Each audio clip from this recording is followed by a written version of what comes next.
Assalamualaikum warahmatullahi wabarakatuh. Perkenalkan, nama saya Dita Ananda dengan NIM 1930201173. Hai teman-teman. Jadi, di sini saya akan menjelaskan materi tentang globalisasi. Ada yang tahu apa itu globalisasi?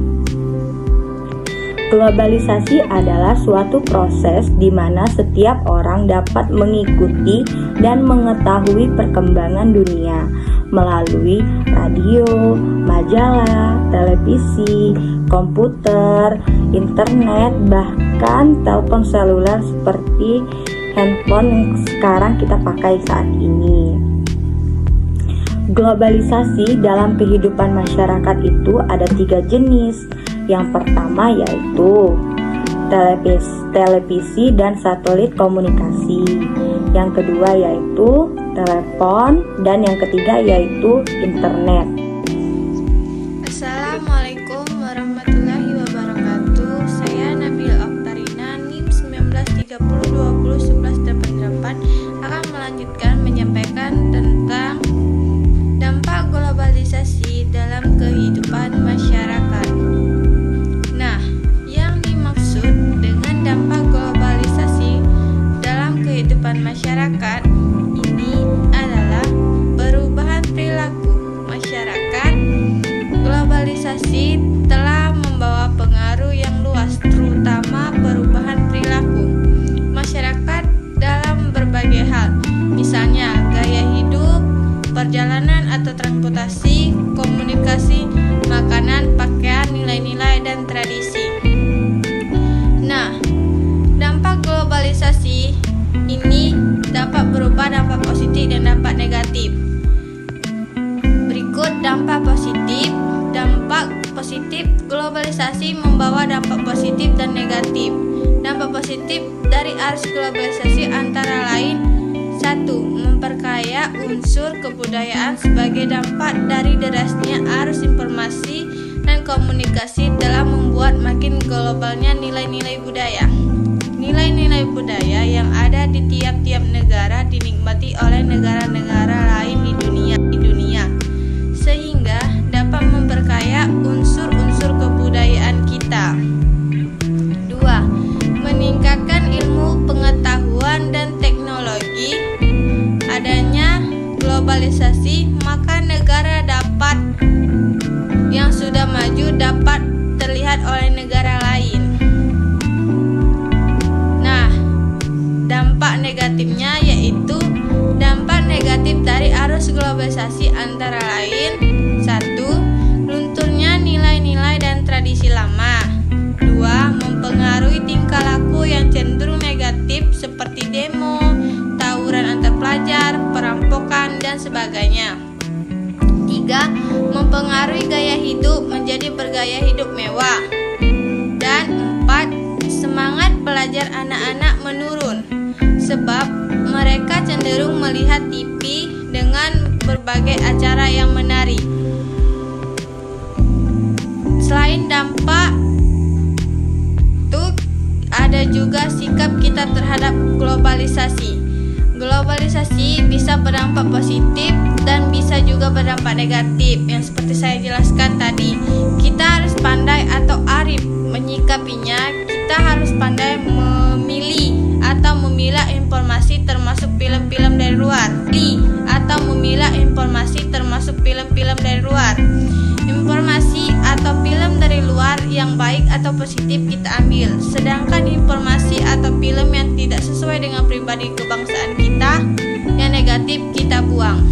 Sekian, itulah yang dapat saya sampaikan. Wassalamualaikum warahmatullahi wabarakatuh. Assalamualaikum warahmatullahi wabarakatuh. Perkenalkan, nama saya Amelia Sana, NIM 1930201163, Prodi PGMI 5, Fakultas Tarbiyah dan Keguruan.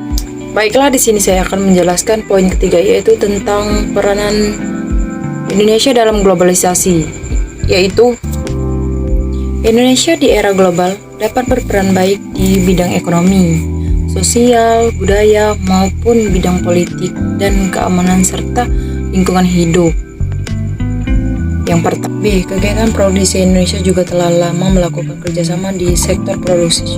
Contohnya, Indonesia bersama-sama negara anggota ASEAN mendirikan pabrik mesin di Asia, di Singapura, dan pabrik abu soda di Thailand.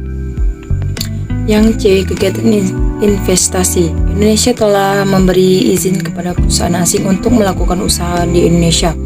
Misalnya, Indonesia memberi kesempatan kepada PT Caltex untuk melaksanakan penambangan minyak bumi di Indonesia.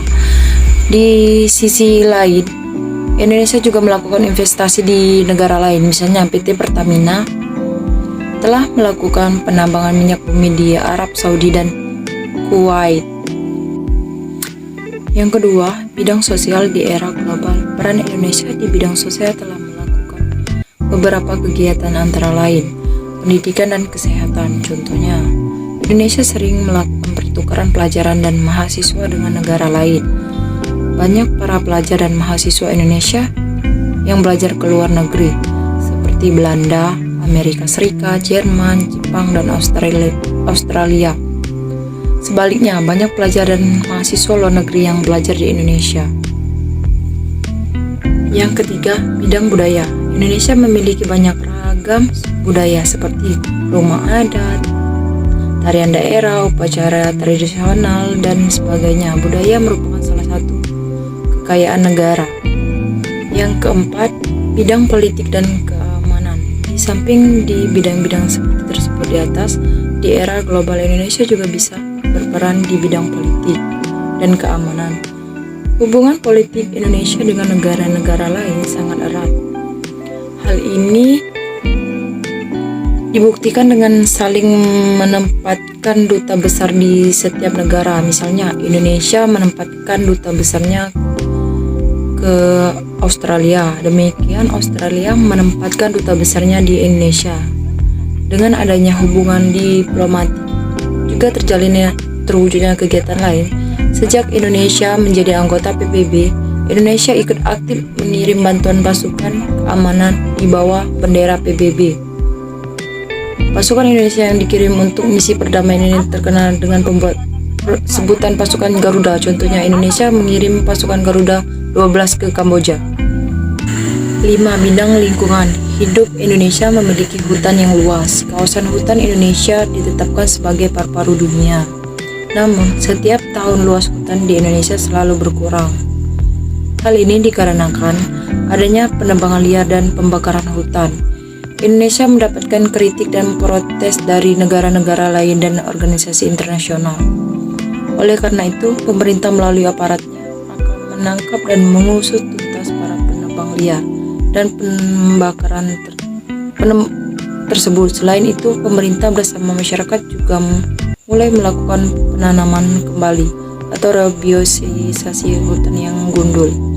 Demikianlah video dari materi saya. Saya ucapkan terima kasih dan saya akhiri. Wassalamualaikum warahmatullahi wabarakatuh.